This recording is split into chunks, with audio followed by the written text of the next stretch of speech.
Today's 영어로 하면 안 되겠죠? 전 못합니다.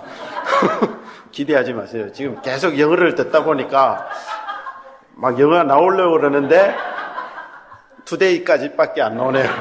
미안합니다. 골로새서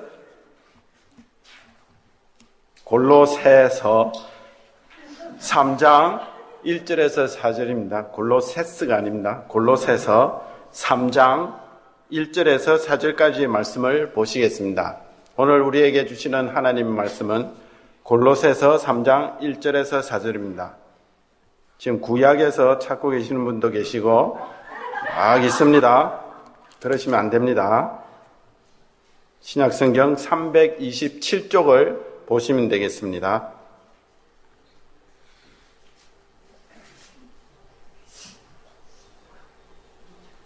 유스들이 있으니까 콜로시안 씁니까? 콜로시안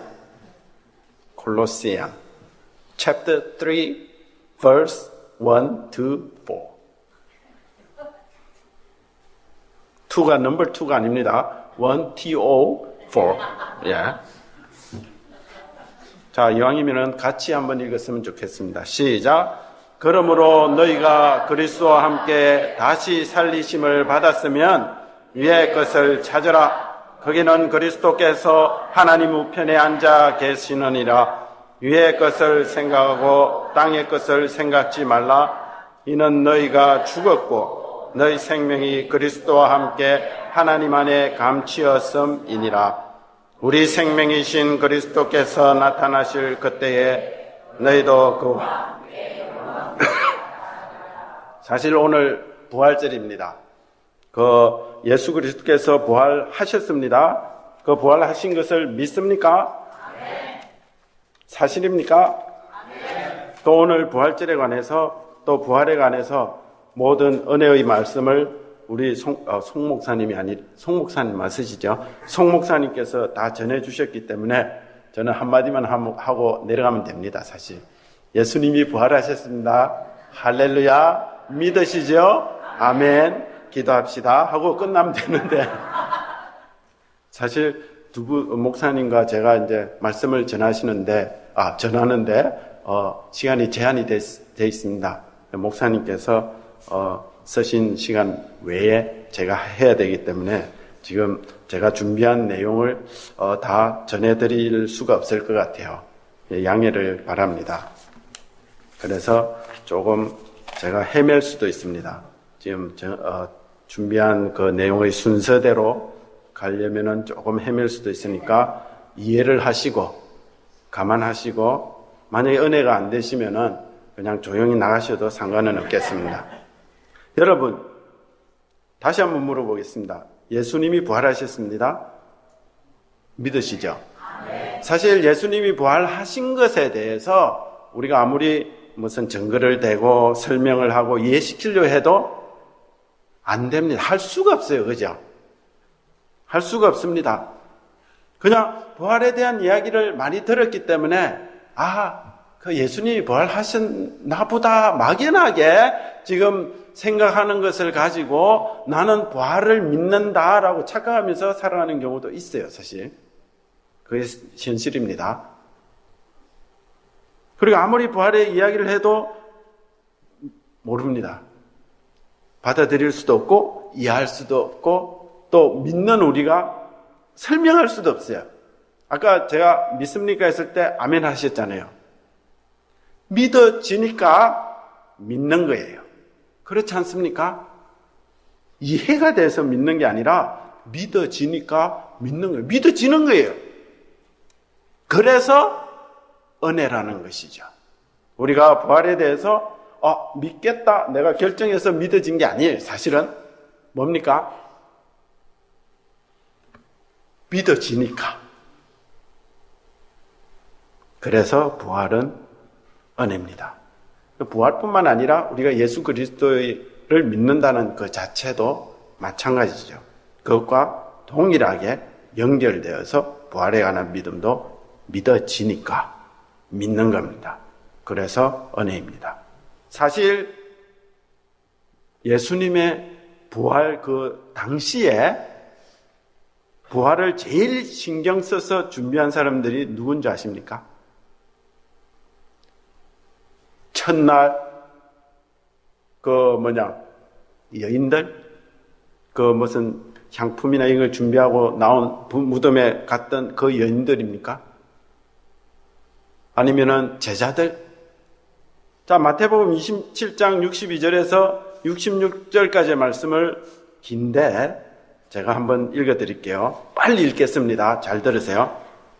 이튿날은 예비일 다음 날이라 대제사장들과 바리새인들이 함께 빌라도에게 모여 가로되 주여 저 유혹하던 자가 살았을 때에 말하되 내가 사흘 후에 다시 살아나리라 한 것을 우리가 기억하노니 그러므로 분부하여 그 무덤을 사흘까지 굳게 지키게 하소서. 그의 제자들이 와서 시체를 도적질하여 가고 백성에게 말하되 그가 죽은 자 가운데서 살아났다 하면 후의 유혹이 전보다 더 될까 하나이다 하니 빌라도가 가로되 너희에게 파수꾼이 있으니 가서 힘대로 굳게 하라 하거늘 저희가 파수꾼과 함께 가서 돌을 임봉하고 무덤을 굳게 하니라.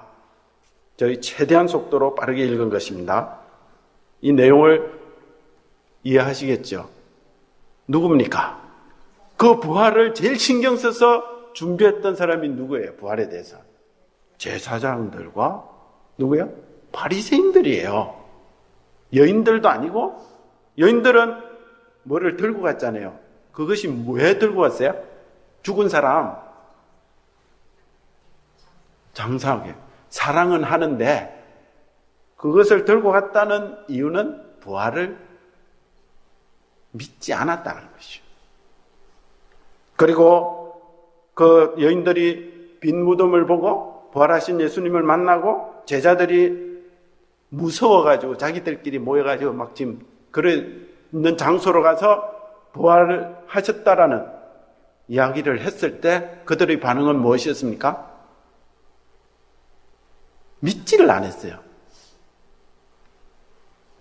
그렇게 많이 예수님을 쫓아다니고 몇 년 동안 듣고 부활할 것이라는 말도 듣고 가르침을 받았지만 제일 첫근에 있었던 제자들이나 그 예수님이 그만큼 돌아가시고 나서 그 향품을 준비했 정도로 예수님을 사랑했던 그 여인들이나 부활 자체에 대해서는 까마득하게 잊어버렸고 기억도 하지 못했고 뭐예요? 믿지 않았다라는 것이죠. 그러니까 예수님이 살아나셔서 보여주시고 천사들이 설명해주고 그때서야 뭡니까? 이제 기억하면서 알게 됐다는 것이죠. 그러나 이 대제사장들과 바리새인들은 어땠습니까? 그럴 필요 없이 그걸 기억하고 있으면서 부활 자체를 부활 사건에 대해서 진짜 일어날까봐 두려운 마음과 막으려고 최대한 막은 게 뭡니까? 돌덩어리를 탁 막아버리잖아요. 자, 그렇다면 지금 이 세상에서는 이 예수님의 부활을 제일 신경 써서 준비하는 사람이 누굴까요? 우리 그리스도인들 맞습니다. 새벽에 모여서 연합예배도 드리고 뭐 합니까? 부활절 모여서 이제 평소에 교회 안 나오시는 분들도 부활절은 특별히 한번 나오고 뭐 이런 경우가 있습니다. 맞습니다. 우리 그리스도인들이 그 부활절을 신경 쓰고 준비하고 마음으로 감사하고 찬양하고 합니다. 부활절만. 그러나 진짜 그 부활절에 대해서 부활에 대해서 신경 쓰는 사람 누군지 아세요? 세상 사람들.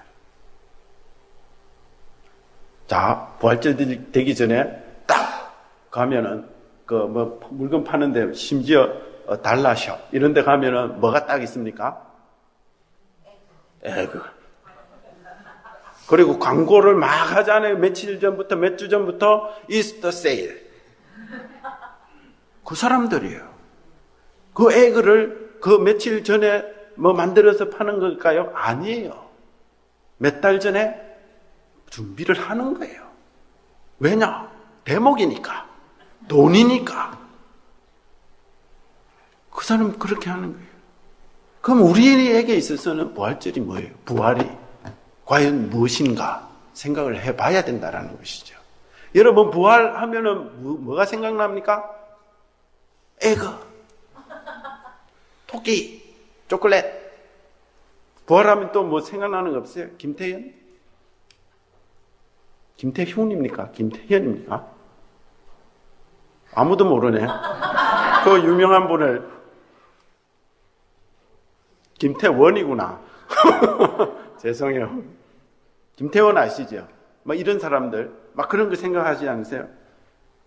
사실은 우리가 사용했던 그 단어들, 우리 그리스도인들이 신앙적으로 사용했던 그 단어들이 세상으로 흘러들어가고 거기서 왜곡되어서 우리가 다시 그 왜곡된 것을 가지고 착각하며 살아갈 때가 많습니다.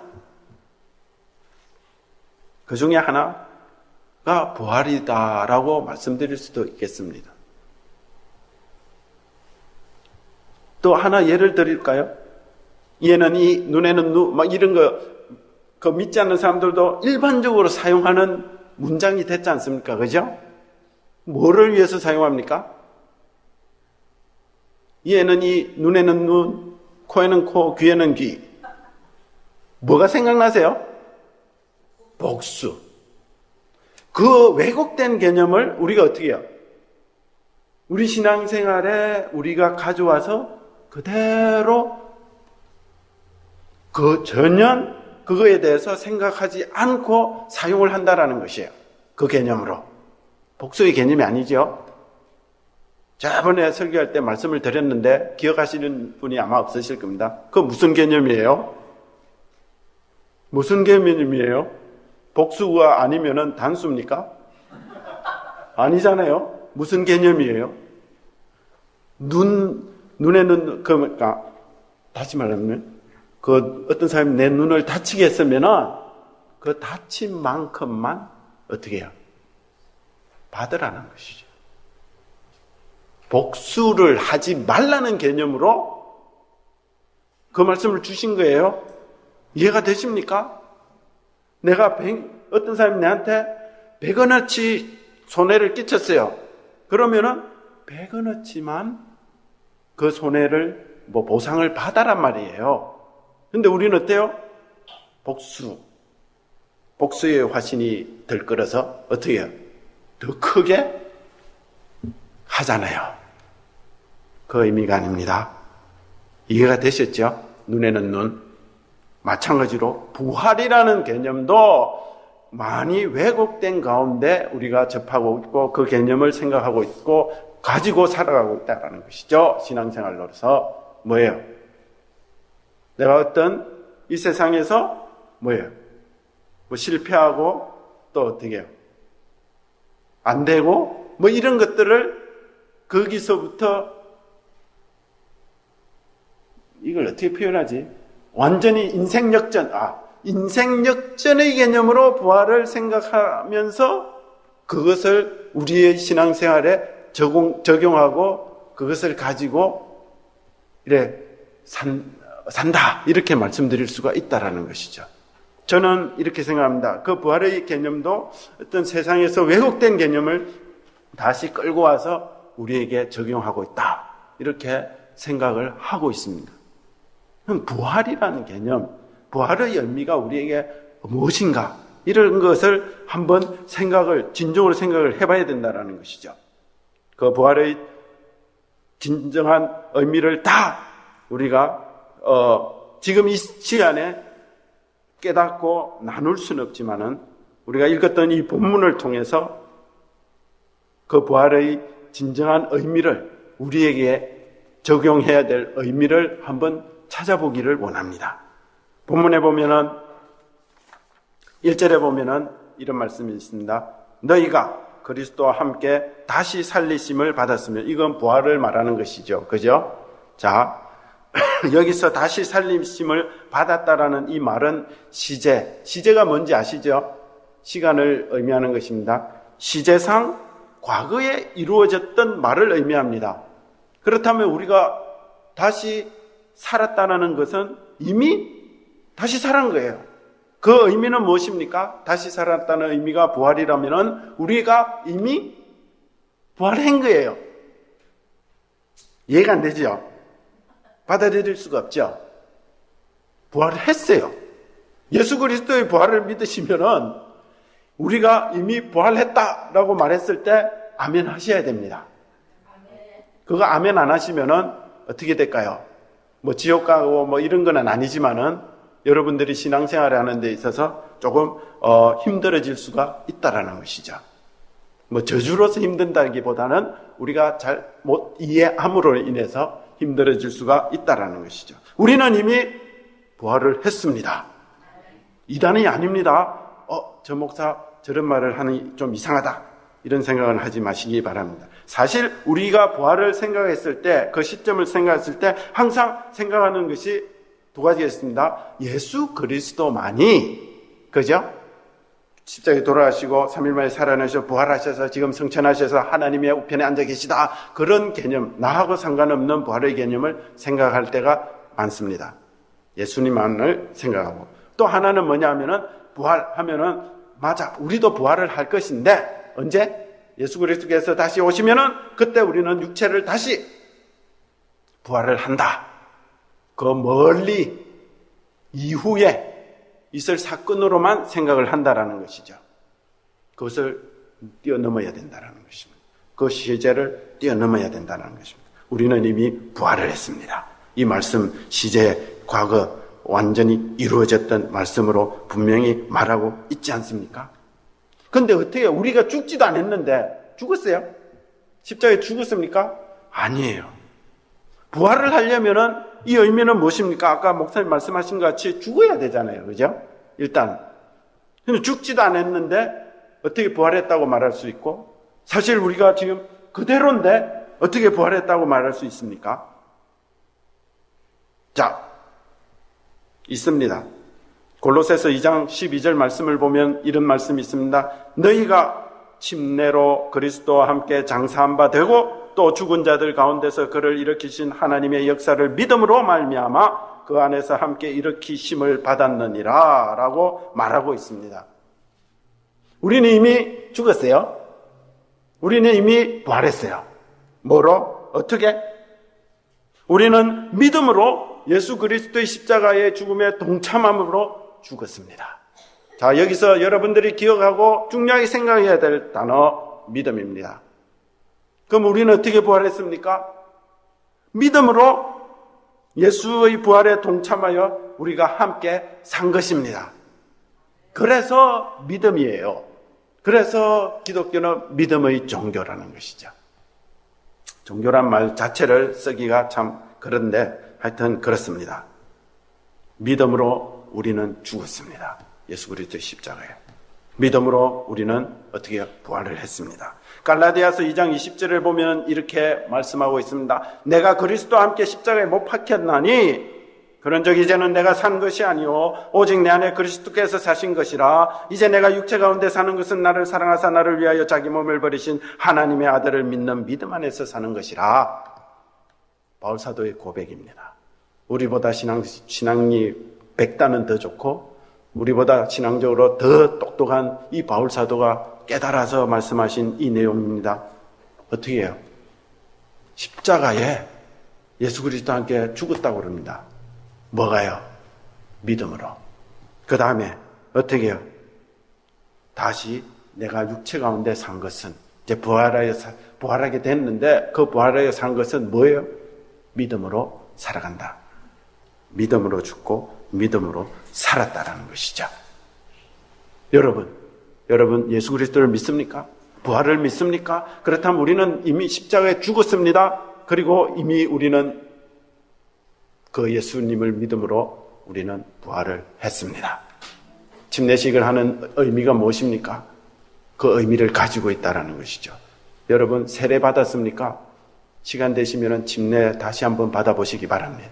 물속에 완전히 잠기시고 다시 한번 나오시는 그 은혜의 시간을 한번 가지시기 바랍니다. 그런데 이 부활이라는 것, 이 부활이 되었은즉 뭐라고 그랬습니까?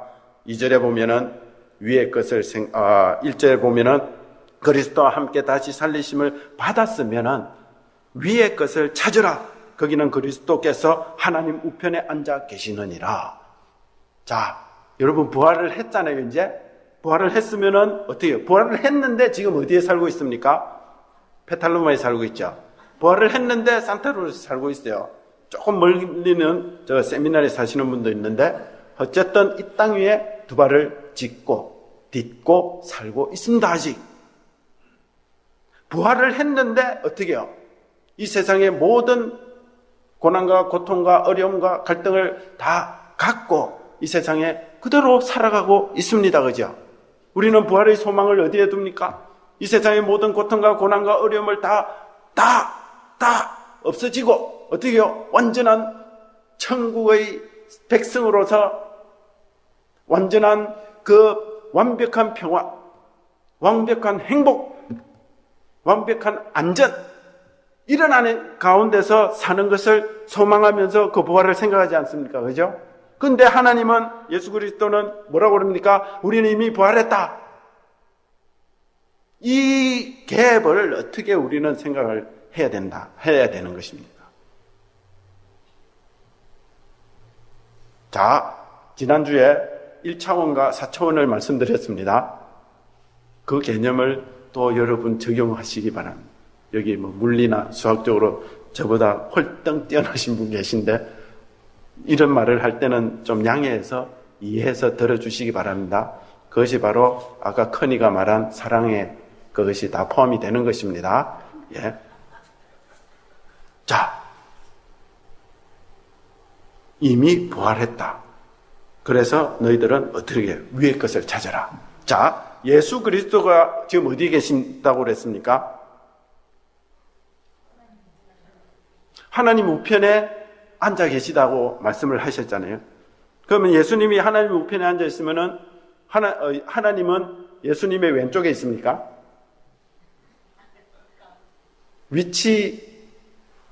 물론 위치도 의미도 포함하고 있지만은 더 중요한 것은 하나님 우편에 앉아 계시다라는 그 의미를 우리가 바로 깨달아 알아야 된다라는 것이죠.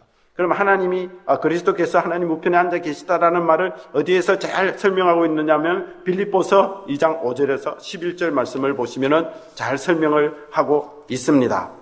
제가 읽어드리겠습니다. 빌립보서 2장 5절에서 11절까지의 이런 말씀이 기록되어 있습니다. 너희 안에 이 마음을 품으라. 곧 그리스도 예수의 마음이니 그는 근본 하나님의 본체시나 하나님과 동등됨을 취할 것으로 여기지 아니하시고 오히려 자기를 비어 종의 형체를 가져 사람들과 같이 되었고 사람의 모양으로 나타나셨음에 자기를 낮추시고 죽기까지 복종하셨으니 곧 십자가에 죽으심이라. 이러므로 하나님이 그를 지극히 높여 모든 이름 위에 뛰어난 이름을 주사 하늘에 있는 자들과 땅에 있는 자들과 땅 아래에 있는 자들로 모든 무릎을 예수의 이름에 꿇게 하시고 모든 입으로 예수 그리스도를 주라 시인하여 하나님 아버지께 영광을 돌리게 하셨느니라.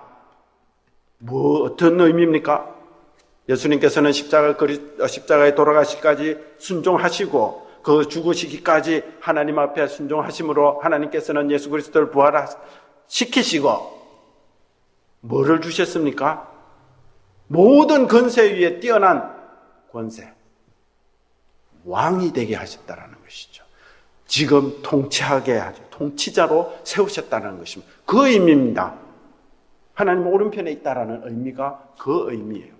지금 모든 만물의 제일 위에 계셔서 통치하고 계시는 예수.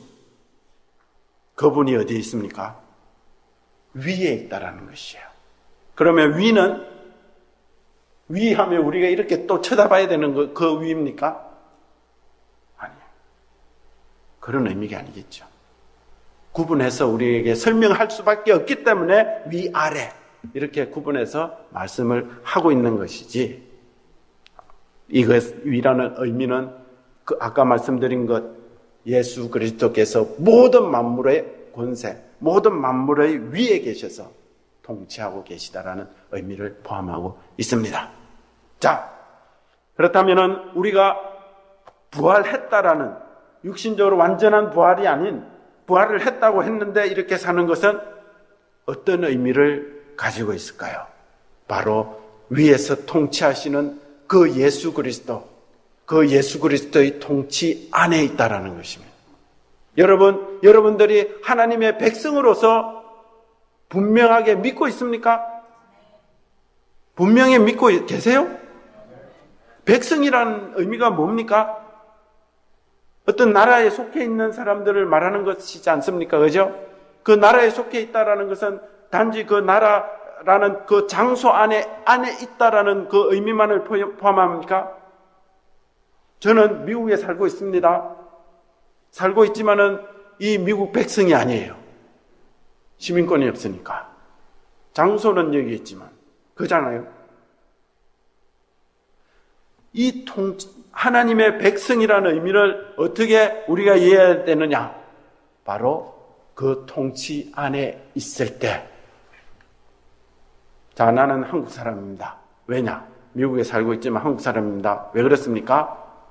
한국이라는 그 나라의 통치를 안에 있기 때문에 아직 한국 사람이라는 것이죠.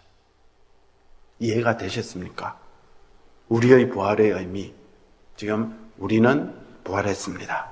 그 의미는 예수 그리스도의 통치 아래 있다는 것이죠.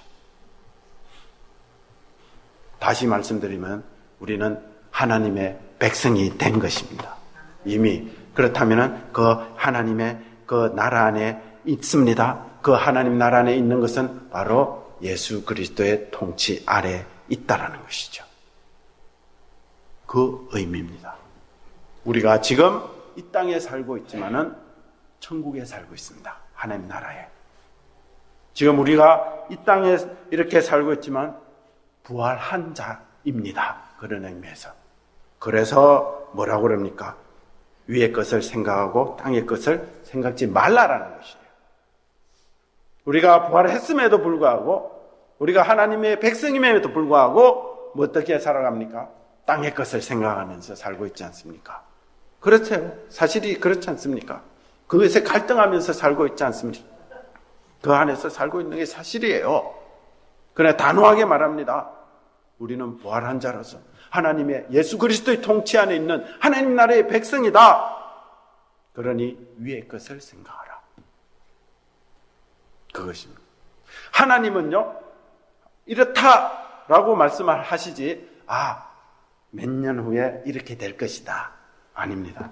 예수 그리스도께서 2000년 전에 뭐라고 그러셨습니까? 내가 곧 올 것이다. 내가 곧 오는 것을 볼 자도 있을 것이다. 뭐 부활해서 볼 자도 보는 거 그런 의미도 있겠지만은 어떻게 해요? 성천하실 때도 그렇게 말씀하시고, 그래서 초대교회 사람들은 어떤 신앙을 가졌느냐 하면은요, 종말론적인 신앙을 가졌어요. 곧 예수 그리스도께서 오신다.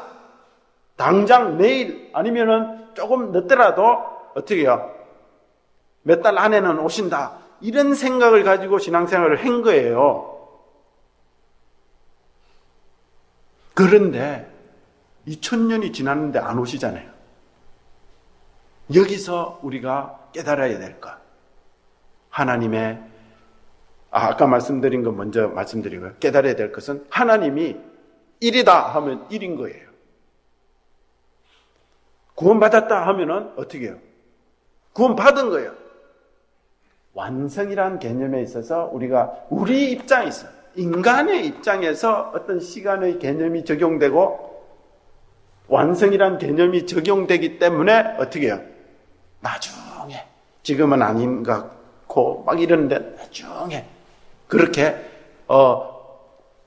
완전한 육체로 부활하고 이런 식으로 생각할 수밖에 없지만, 하나님이 그렇다 하면은 그런 거예요. 어떻게 다른 말로 표현할 수 없어요. 우리가 구원받았다. 지금 구원받았는데 구원받은 모습입니까? 솔직히 말씀드려서. 하나님 알지 못하는 사람보다 개판인 경우가 많지요. 또 믿는 사람들 중에. 그래도 구원받았다 하면 이 사람은 어떻게 해요? 구원받은 거예요. 하나님이 이렇게 한다 하면 그렇게 된 거예요, 벌써. 왜냐하면 하나님은 어떤 분이세요? 아까 말씀드렸죠? 1차원, 4차원, 접고 이런 거 기억나세요? 우리 입장에서 접어서 보면 안 되지만, 하나님은 어떻게 해요? 줄였다. 폈다.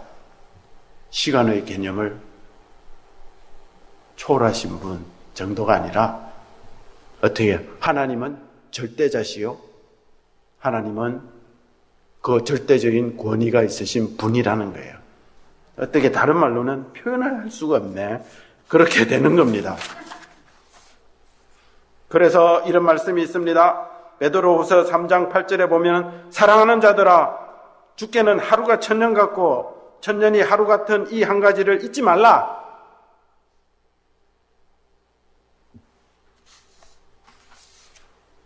음식을 생각을 해보세요. 음식을 우리가 뭐 만들 때 재료를 딱 하면은 어떻게 해요? 재료지만은 나중에 뭐가 돼요? 결과물이 나오잖아요. 근데 우리 입장에서는 시간도 있어야 되고 뭐 과정이 있어야 되잖아요. 그죠? 그러나 하나님이 딱 했다 그러면은 다 이게 다 포함되는 거예요. 이해하시겠죠? 이해 좀 해주세요. 제가 설명한 거 이해를 하시죠? 그런 개념을 우리가 깨달아야 이 세상에 우리가 살아가는데, 성도로 살아가는데 그나마 좀 잘 살아갈 수 있는 것이에요. 안 그러면 계속 힘들어지고 잘못된 것을 쫓게 된다라는 것이죠. 부활신앙도 자꾸 상대적으로 뭐예요? 내가 지금 못 누리고 내가 지금 연약하고 내가 지금 실패한 것 같고 이런 것들을 인생 역전을 시켜서 나중에 부활하면은 더 좋은 것, 더 뭐 이런 것 쪽으로만 자꾸 생각한다는 것이죠. 그게 아니라는 것이죠. 지금 이 시각 우리는 부활한 자로서 그것을 다시 표현하면은 하나님의 백성으로서 예수 그리스도의 통치 아래 있으면서 위의 것을 생각하고 그것을 쫓아 살아가야 된다라는 것이죠. 그래서 예수 그리스도께서 왜 그러면은 시간이 많이 됐죠. 왜 그러면은 예수님이 통치하시는데 아까 목사님 예를 들은 같이 막 쏴 죽이고 막 그런 게 막 생길까요? 일어날까요? 그거 한번 생각해 보셨습니까? 다음 기회 되면 또 이것도 길게 늘려서 여러분들한테 말씀을 좀 전했으면 좋겠는데 그게 은혜예요. 여러분들과 지금 아직 하나님을 알지 못하는 모든 인류에게 있어서 은혜요? 그것이 뭐예요? 예수 그리스도께서 통치하는 지금 현재 방식이다. 이렇게 설명드릴 수가 있는 거예요. 그게 얼마나 큰 은혜인지 여러분 모르실 거예요. 그래서 우리가 겁도 없이 그 이스라엘 민족이 바랬고 막 구했던 것 같이 옷이 없어서 심판주로 이렇게 자꾸 생각을 하게 되는 거예요. 우리가 괴로우니까 이 세상에 살아갈 때 그게 아닙니다. 은혜입니다. 이런 말씀이 있습니다. 저기 마태복음 13장 24절에 30절에 보면은 예수께서 그들 앞에 또 비유를 베풀어 가라사대 천국은 좋은 씨를 제 밭에 뿌린 사람과 같으니 사람들이 잘 때에 그 원수가 와서 곡식 가운데 가라지를 덧뿌리고 갔더니 싹이 나고 결실할 때에 가라지도 보이거늘 집주인의 종들이 와서 말하되 주여 밭에 좋은 씨를 심지 아니하였나이까? 그러면 가라지가 어디서 생겼나이까? 주인이 가로되 원수가 이렇게 하였구나. 종들이 말하되 그러면 우리가 가서 이것을 뽑기를 원하시나이까? 주인이 가로되 가만두어라. 가라지를 뽑다가 곡식까지 뽑을까 염려하노라. 둘 다 추수 때까지 함께 자라게 두어라. 추수 때에 내가 추수꾼들에게 말하기를 가라지는 먼저 거두어 불사르게 단으로 묶고 곡식은 모아 내 곡간에 넣으라 하리라. 은혜입니다. 여러분들을 완성하고 계시는 하나님의 은혜입니다. 그리고 아직 하나님을 알지 못하는 그 영혼들을 구원하시기 원한 기다리시고 참고 지극히 참으시는 하나님의 은혜의 통치십니다. 그 통치 안에 우리가 있는 거예요. 그래서 그 하나님의 은혜에 우리가 동참하는 거예요. 지금. 그래서 우리가 견디고 인내하는 거예요. 내 영혼의 완성뿐만 아니라 뭐예요? 아직 구원받아야 될 그 영혼의 구원을 위해서 그것이 바로 예수 그리스도의 그 통치에 동참하는 것이요, 순종하는 것이요, 그리고 고난에 동참하는 것이요, 예수님의 순종하는 것이 다 포함되는 겁니다. 그래서 결국에는 뭡니까? 그 은혜를 깨달았을 때에 우리가 고백할 수 있는 게 뭡니까? 바울사도가 맨날 부르짖는 항상 기뻐하라. 이제 먹고 살기도 힘들어 죽겠고 애들은 말을 안 듣고 저희 기도 제목을 점점 제가 설교할 때마다 발견하시는 분들도 있을 겁니다. 똑똑하신 분은 기도해 주시면 감사하겠습니다. 미워 죽겠는 사람은 계속 나를 더 괴롭히고 맨날 기계는 고장나고 하나씩 돌아가면서 사건은 계속 터지고 그럴지라도 감사해야 되는데 이것을 알아야 감사할 수 있다는 것이죠. 왜냐? 이제 결국을 말씀드릴게요. 우리 부활을 했습니다. 그런데 어떻게 결국에는 이는 너희가 죽었고 너희 생명이 그리스도와 함께 하나님 안에 감추었습니다. 이게 또 그 표현이에요. 우리 생명이 감추었다. 그런 모습으로 지금은 있는 거예요. 뭔가 연약하고 실패하고 어리석고 아직 태어나서 자라다 만 모습이에요. 우리가 지금 그 모습으로 살아가고 있지만 하나님은 완성됐다 이렇게 선포하신 거. 그래서 지금 표현한 것이 뭐예요? 우리 생명은 나중에 예수 그리스도께서 오실 때 완성되어지는데 지금 그 생명이 없다라는 의미가 아니라 그래서 감추어져 있다라고 이렇게 표현을 할 수밖에 없는 거예요. 오히려 세상 사람들이 우리보다 더 똑똑하고 잘 살고 뭐가 잘 되는 것 같이 비교적으로 생각할 때가 많지 않습니까? 그러나 무서운 것이 있습니다. 우리 생명이신 그리스도께서 나타나실 그때 너희도 그와 함께 영광 중에 나타나리라. 우리 믿는 자들은요, 우리 성도들의 결국은 뭡니까? 하나님의 영광 중에 함께 나타난다라는 것이죠. 결국은 우리는 영생이요, 어떻게 해요? 모르는 자. 우리보다 지금 현재로는 뭔가가 나은 것 같은 그런 인생들의 결국은 또 뭡니까? 결국은 사망이라는 것이에요. 여기서 우리의 부활의 진정한 믿음과 의미를 가져야 된다는 거죠. 로마서 8장 한 구절만 읽고 끝이겠습니다. 혹시 더 듣기 원하시는 분이 있으시면 손 들어주시고 다수결에 의해서 제가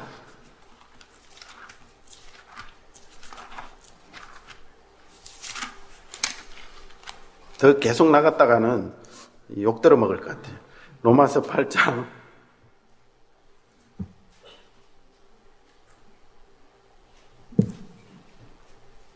30절에 보면 이런 말씀이 있습니다. 또 미리 정하신 그들을 또한 부르시고 부르신 그들을 또한 의롭다 하시고 의롭다 하신 그들을 또한 영화롭게 하셨느니라. 우리에게 있어서는 시간적, 단계적 이런 모습들이 보일 수밖에 없지만 하나님은 벌써 우리를 영화롭게 하셨다 하면 하신 거예요. 그것을 생각하시며 여기서 우리는 끝까지 영화롭게 된 거예요. 영광 중에 올 거예요. 자, 이제 하나만 딱 물어봅니다. 여러분 부활하셨습니까? 기도하겠습니다.